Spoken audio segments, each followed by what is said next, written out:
Assalamu alaikum wa rahmatullahi wa barakatuh, and welcome to a special show of Ahlul Bayt Live, where we're discussing the life of Kulthum.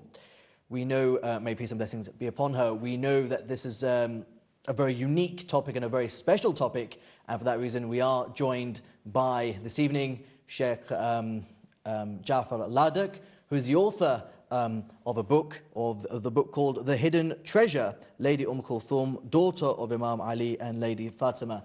Inshallah, we'll be discussing not only the life and times of Kulthum, but we'll also be making reference to this particular publication, which of course is very, very unique indeed.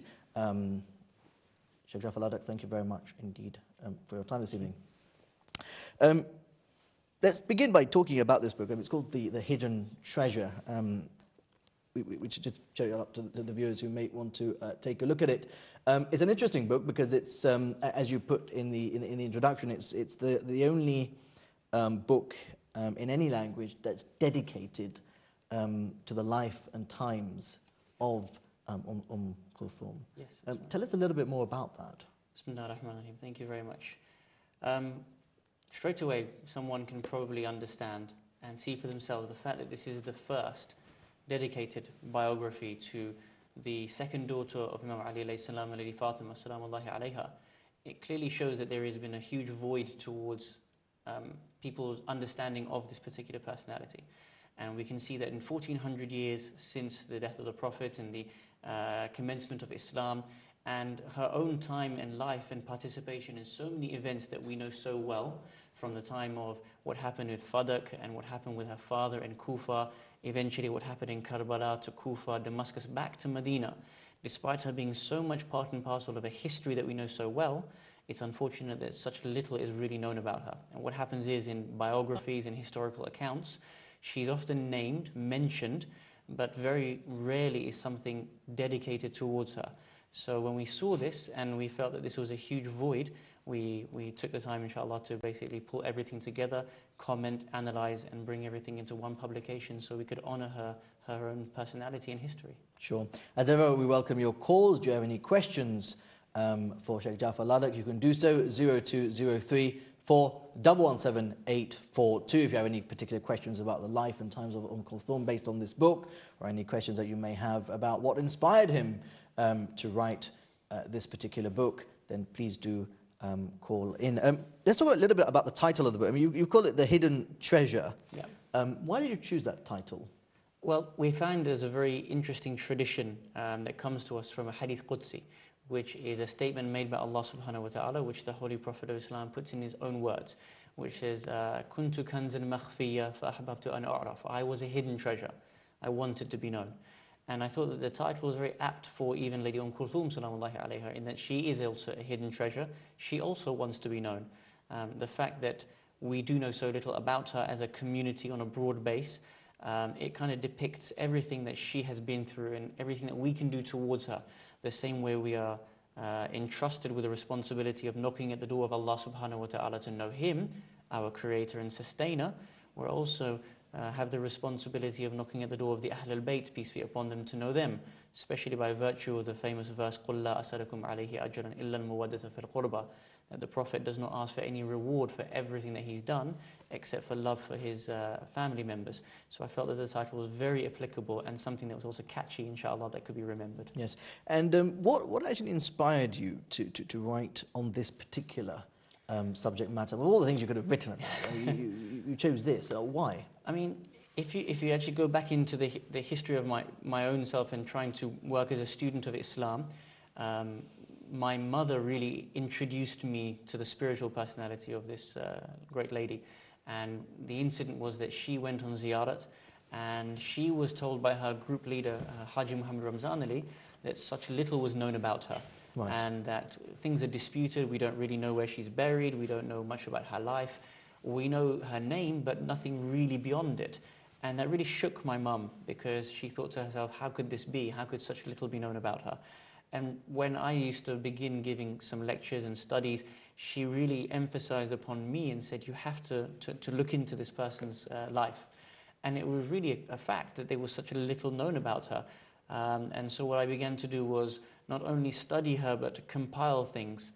So as we really began to take the responsibility of writing this book seriously, we would visit some libraries in, for example, Damascus and other places. And I don't really read, and I don't know Arabic fluently, but I can read it, but I can't translate it. Yeah. So what happened is I would sit in the libraries, I would sit in the bookshops, literally on the floor, and I would pull out book after book after book that had anything to do with history of the Infallibles, particularly the first 5, anything to do with Maqtal, anything to do with the story of Kerbala, and I would sit literally on the floor and I would just read line by line. Now, because I can read Arabic, I can pick out words, I can pick out names and titles.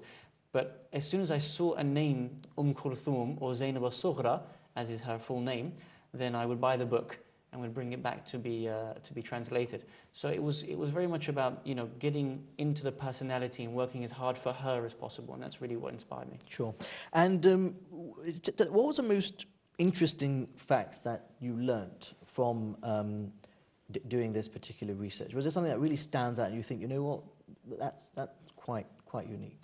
I felt that probably the most impressive thing for me about her personality was the way, historically, that I could now differentiate between the personality of Lady Zainab al-Kubra, peace be upon her, and Lady Zainab al-Sughra, i.e. Kulthum. In that we very much know about Lady Zainab al-Kubra, her sermons, especially in the court of Yazid, and how it really destroys Yazid and his whole rule, really. But we didn't know so much about Lady Kulthum in that light. And as I began to read upon her, it was clear for me that the elder sister was very much about a sermon-orientated approach. Yes. Whereas Lady Kulthum, salamullahi alayhi, was very much about poetry. When she spoke very deep poetry. And that allowed me to really distinguish between the two. And therefore, when you see her sermons in Kufa, when she returns back to Medina with her very famous sermon that many of the Dhakirin recite, "O grandfather, O city of my grandfather, do not accept us," it really stood out that she was a unique individual, and that especially if you are someone who is very poetically inclined, you very much like to see how she is her own person, you'll find that within the book, inshallah. Sure. And there's an interesting, just to give the viewers a heads up of what we'll be discussing during the show, we'll be talking about the life of Kulthum alayhi salam, but we'll also be making reference to the debate regarding her existence. I mean, that's a chapter in this particular book. There's also her name. And one of the interesting bits that I found was the debate regarding her marriage to Umar al-Khattab, who's the second Khalifa.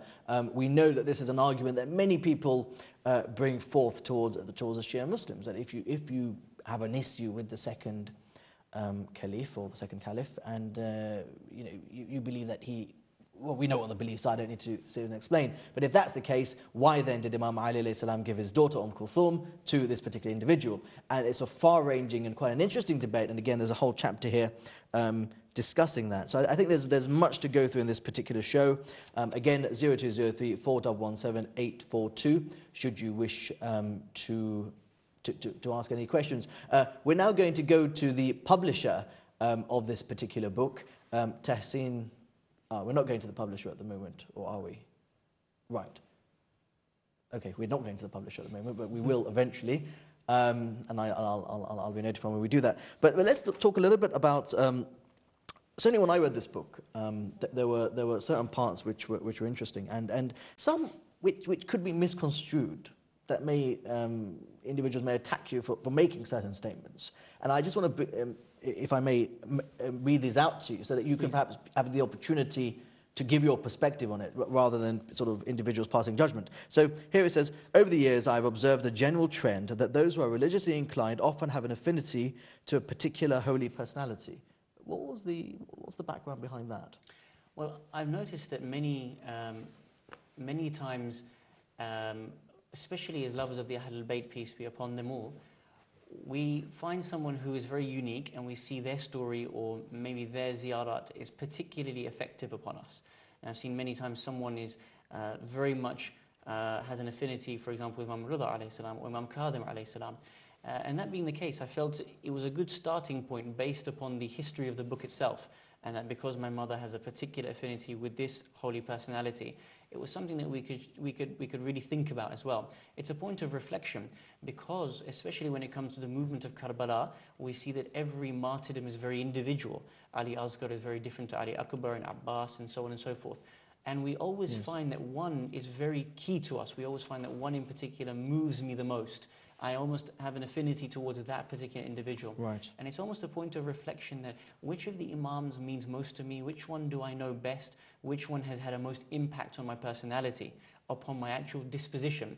And it's something that I wanted to use as a point of reflection, so we can all maybe give a little bit of pondering upon that statement. Sure. And there was also another one where you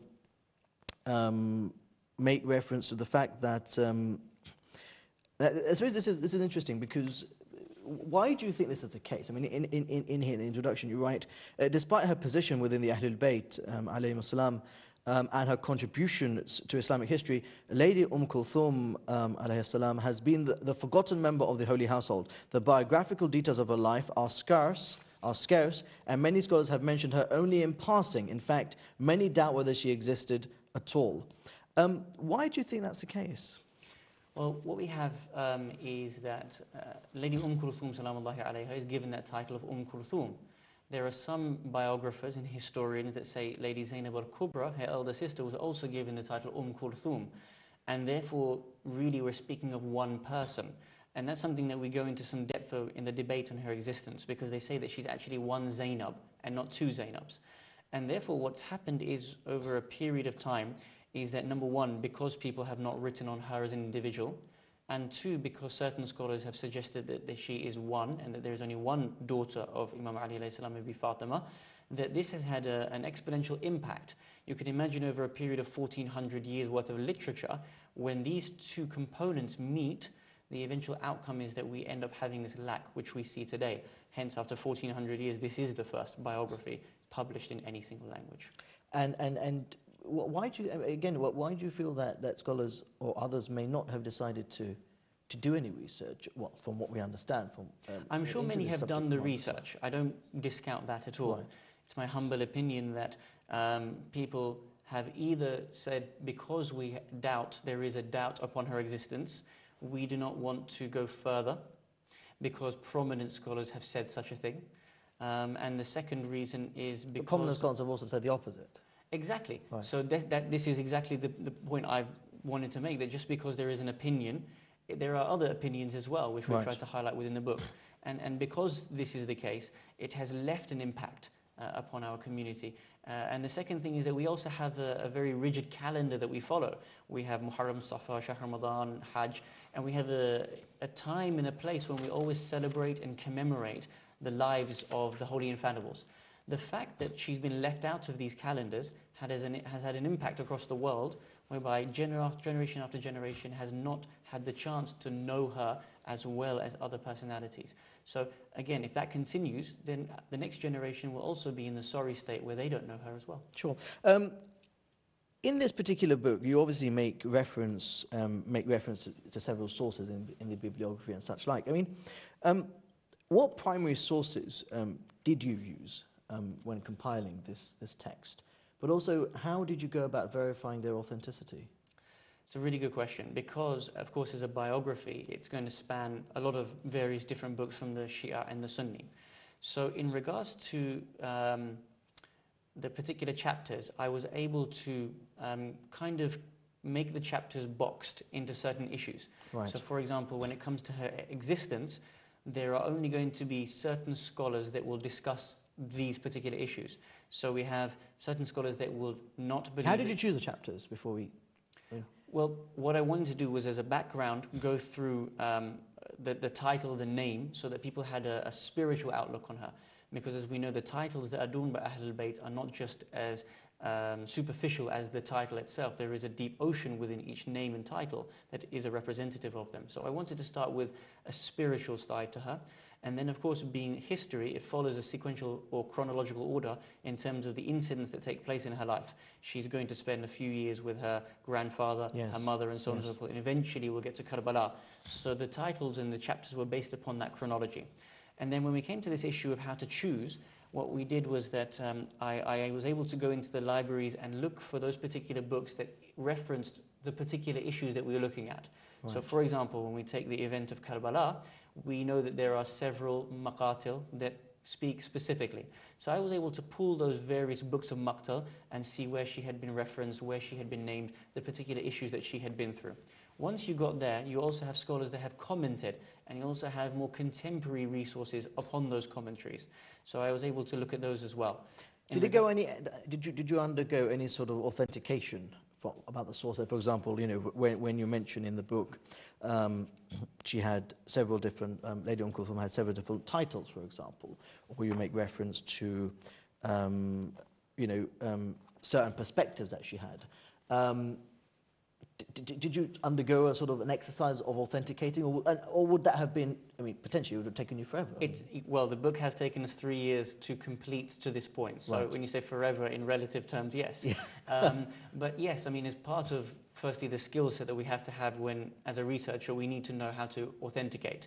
And that's very much, especially in the chapter in regards to her marriage to Umar, because we have 7 or 8 different versions of the same story. So we had to go into the Sunni ahadith and the Shia ahadith and look at them. Now what we relied upon is other scholars to give us a background as to where we would go with that. So for example, we have the Sunni interpretation that Umar al-Khattab did marry Lady Kulthum salamullahi alayha. One of the great scholars of our generation, Ayatollah Sayyid Ali Milani, has written a very deep analysis upon the chains of narration.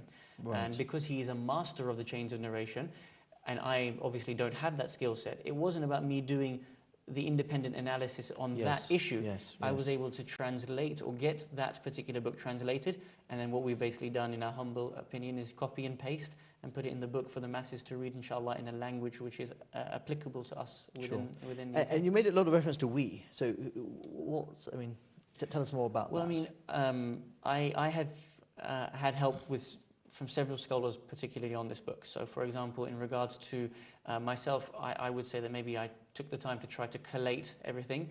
But one of our teachers, by the name of Muhammad Saleh, Sheikh Abu Jaffer, he's a very long-term student of Qom of almost 10 years. Sure. He helped us with the translations. And then, of course, we've had several of the leading scholars within the UK look over the book and give us their critique, their feedback upon the content itself. Well, we need to go to a break where we'll continue very shortly. You're watching Ahlul Bayt live on Ahlul Bayt TV. We now need to go to a break. We're discussing the life and times of Lady Kulthum with Sheikh Jaffer Ladak. We will, inshallah, see you very shortly. Please keep watching. Assalamu alaikum wa rahmatullahi wa barakatuh.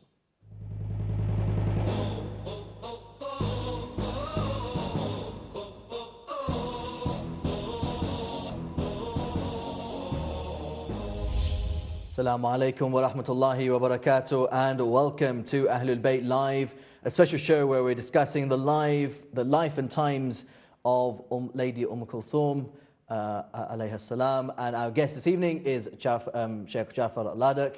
We're also making reference to a book that he has authored, The Hidden Treasure, which has taken almost 3 years to compile and includes some very interesting information about the life of this very holy lady. Let's inshallah now go to the phone lines where we'll be joined. I think we're going to be joined at 8:30 by the publisher of this particular book. So let's talk a little bit more about the life of Kulthum, if you like, and make reference to the chapters that you have divided the book into.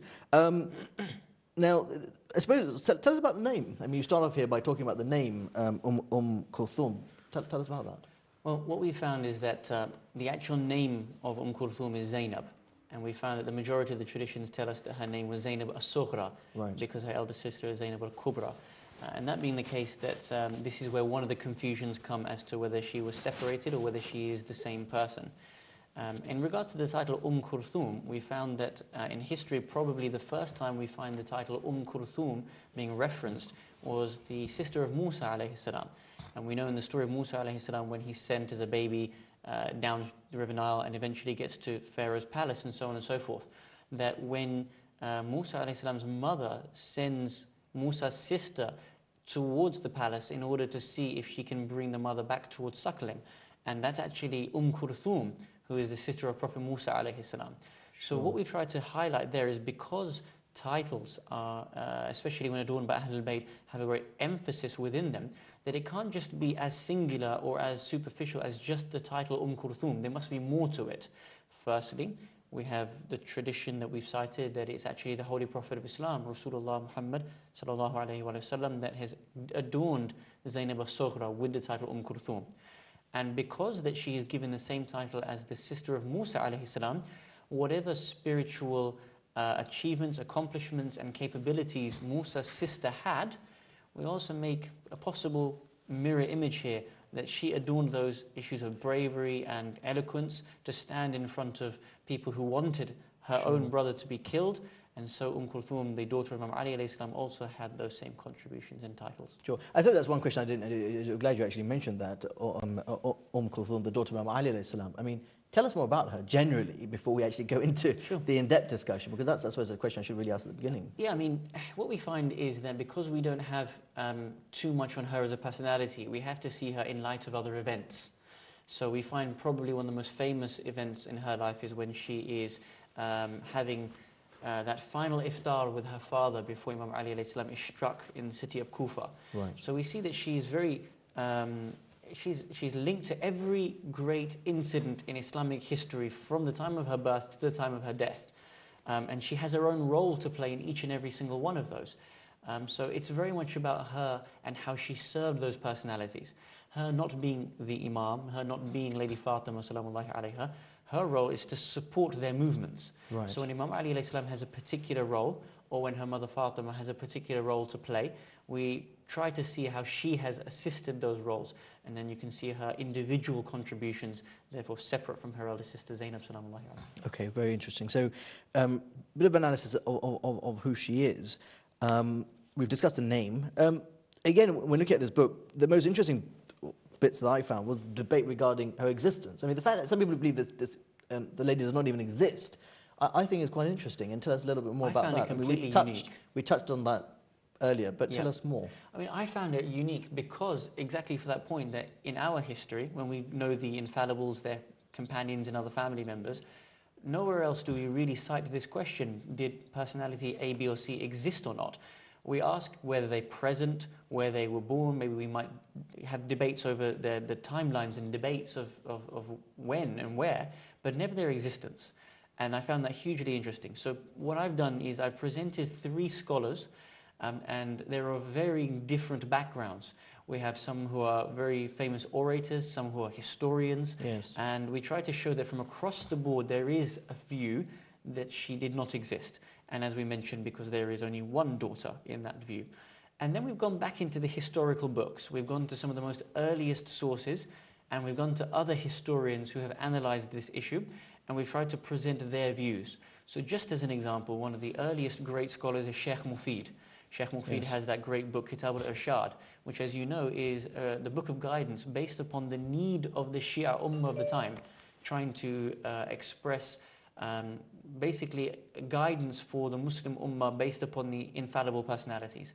And he clearly writes within that book that there is a second daughter to Lady Fatima salamullahi alayha. Her name is Zainab al-Sughra, and she is given the title Kulthum. Right. And then he even expresses the famous incident with her father just before he is martyred in Kufa.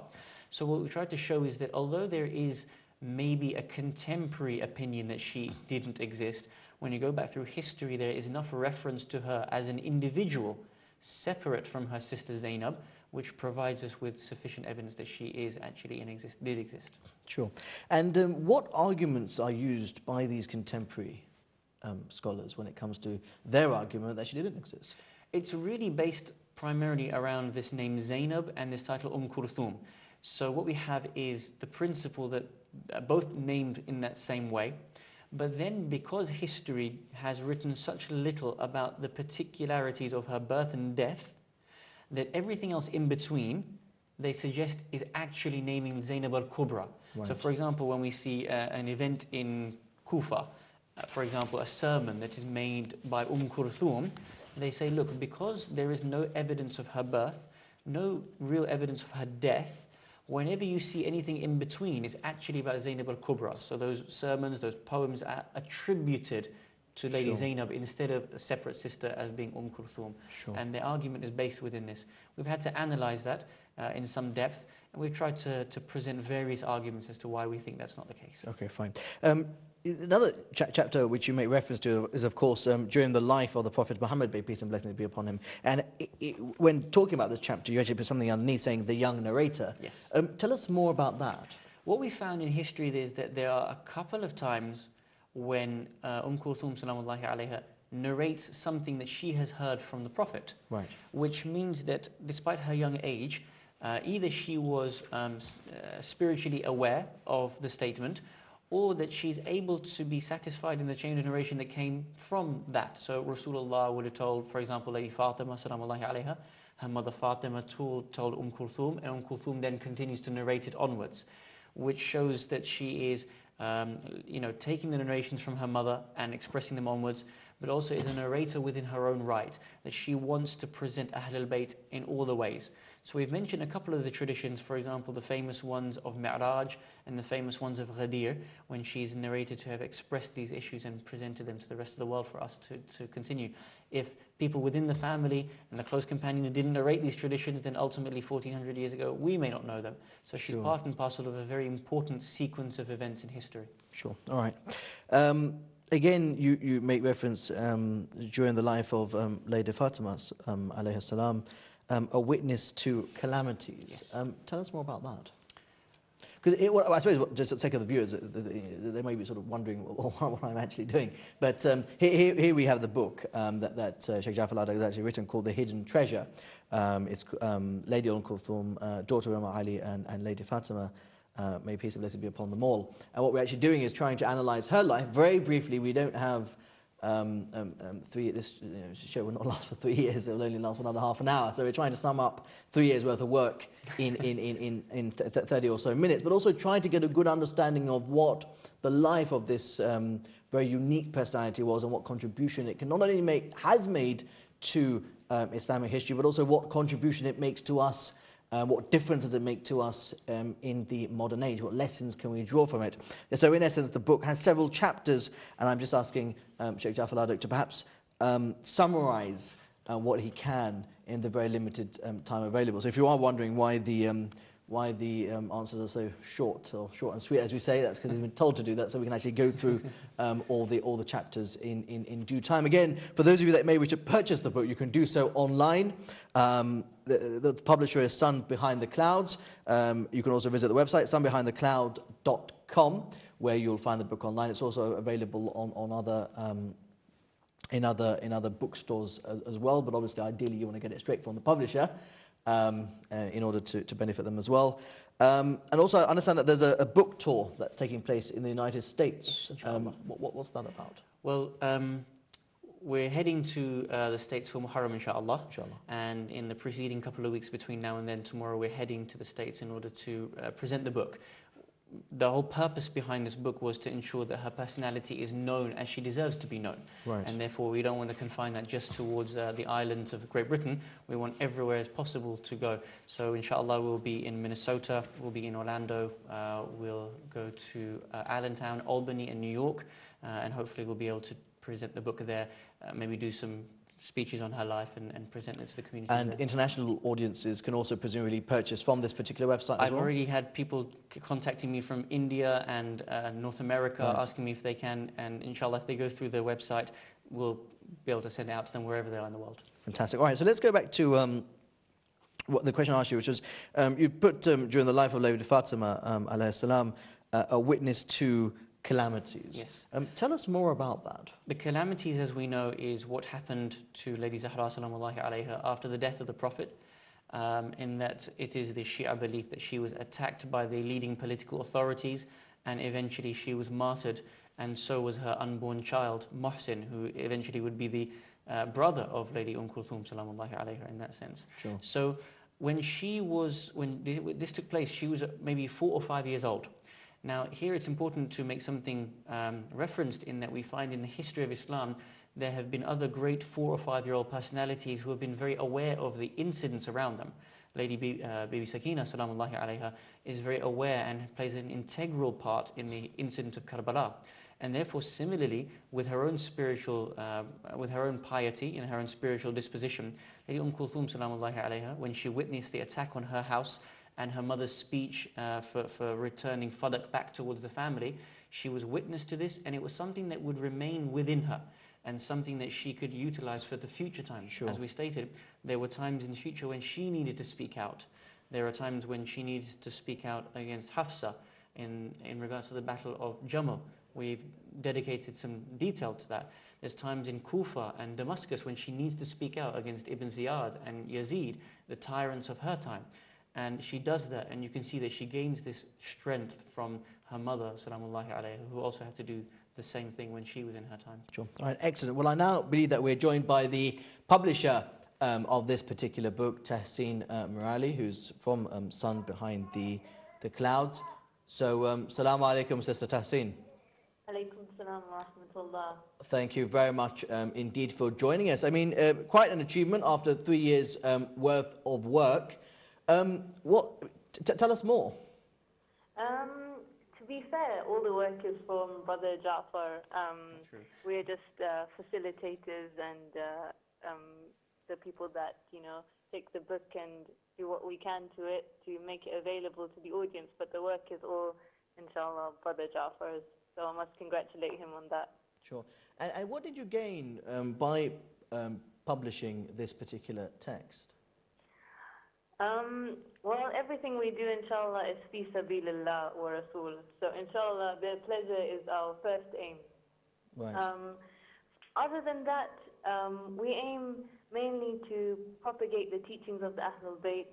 And in this book, what our aim was to get to an audience, a contemporary audience, and try and take the biography of this special lady and take lessons from her life and do what we can to draw out the practical lessons that we can take. And I think Brother Jaffer has done that very well in some of the chapters. For example, in the chapter on raising awareness, the chapter in the introduction, and other places where he's taken the lessons that Lady Kulthum has presented in her life and tried to show us how we ourselves living in the modern age can take that and inculcate that into our lives.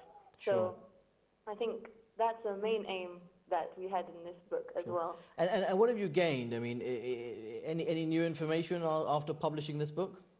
I mean, me personally, I didn't know much about Lady Kulthum before reading the manuscript.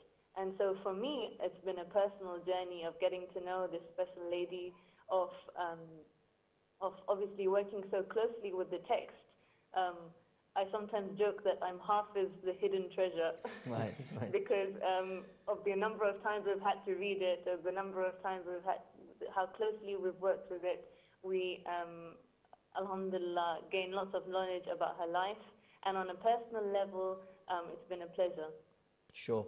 And you've obviously worked with Tahseen Ali for 3 years now. I mean, tell us more about the role of the publisher in getting this book out. Well, I think if I recall, we were first semi-introduced in the time of Hajj. We went together, and her husband, Dr. Shahid, was in the group, and we went together. And when we were talking about the project, if I recall, Dr. Shahid said, look, my wife is doing this project, she's becoming the publisher, she has set up her own company and so on and so forth. And then it was maybe a year later, after when we went and visited Birmingham, that we all met again, and it started from there. And Sister Tahseen put me some strict deadlines, and I had to get those documents to her, which I always failed and was very late.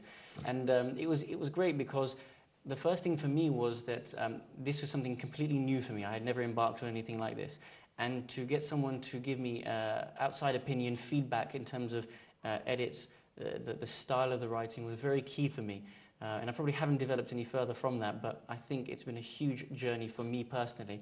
And I think I was very specific in who I chose with in terms of working, and because I wanted someone who can give me something very specific. And I think Sister Tahseen was fantastic in assisting me in that own personal journey. I must praise her in one particular way, because She will know that she has struggled so much with this book in terms of her own commitments. She's obviously been publishing other books. She was pregnant and also recently had a baby daughter as well. And to make this achievement during this cycle of what has been happening to her in her own life, I can't praise her enough for the journey that she's been on herself in regards to this particular book. Well, Sister Tessin Morali from Behind the Cloud Publications, thank you very much indeed for joining us. It's my pleasure. Assalamu alaikum. Thank you. Well, there we have it. You're watching Ahlul Bayt live on Ahlul Bayt TV. We're currently discussing the life and times of Kulthum, and we're joined by Sheikh Jaffer Ladak, author of the book The Hidden Treasure, which very much is a biography of the life of this great personality. Let's continue going through the different chapters of this particular book, where now again in one of the chapters you talk about during the life of Imam Ali alayhi salam, and you make reference to upholding justice. Yes. And her role in upholding justice. Again, I suppose just explain that. Well, we have come across a really interesting tradition in which the life of Imam Ali alayhi salam, of course, is littered with a number of battles and he himself having to uphold justice. And what we find is that there is the Battle of Jamal, whereby he eventually has to go and face Aisha and her other cohorts who are attacking Imam Ali alayhi salam.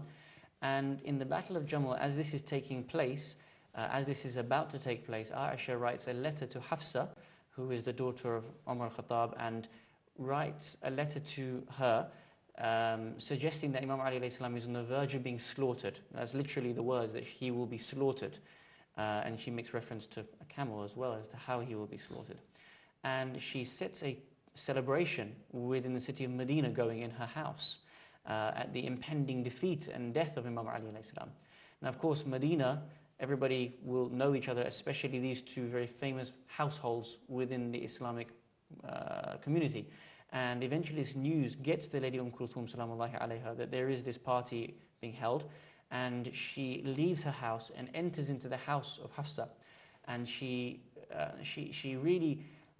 speaks in such an eloquent way, and she uses verses of Quran and historical connotation to show that Hafsa has not learned from her mistakes, when we find that what happened in the past years with her life with the Holy Prophet of Islam, and how she gave difficulty to the Holy Prophet of Islam whilst he was alive. And she highlights, Lady Kulthum, that you haven't learned from this mistake, and that you need to recognize that the same way you gave trouble to Rasulullah, you're also now giving trouble to Imam Ali alayhi salam. And I, Kulthum, his daughter, won't stand for that.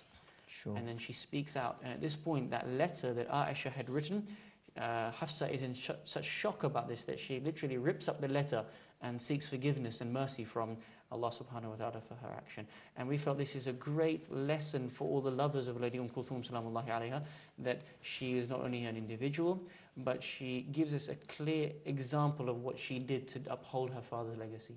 Okay, right.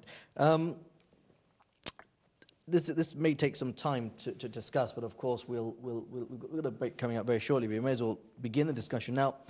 There is a very lengthy debate, by way of background for our viewers, concerning the marriage of Kulthum, or the alleged marriage, if you like, to the second caliph. Now, the argument goes as follows, which is if Imam Ali,